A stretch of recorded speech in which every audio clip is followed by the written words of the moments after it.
Let S master present simple, also known as the simple present. Uses for the present simple. Habits and routines, describes regular actions or events. Example, she walks to school every day. Facts and general truths, states facts and universal truths. Example, the earth revolves around the sun. Feelings and states, expresses emotions and states of being. Example, I love chocolate. Scheduled events, refers to future events on a timetable. Example, the train departs at 6 p.m. Instructions and directions, gives directions and instructions. Example, you turn left at the corner.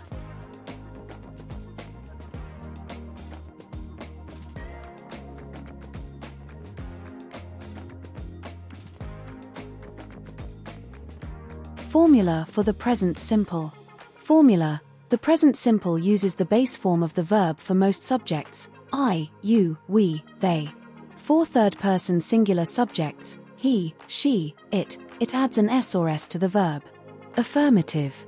Subject plus base form of the verb, plus s or s for he, she, it. Examples, I eat, she eats, they walk. Negative. Subject plus do does not plus base form of the verb. Examples, I do not, don't, eat. He does not, doesn't, eat. Interrogative. Do does plus subject plus base form of the verb. Examples, do you eat? Does she eat? I hope this summary helps.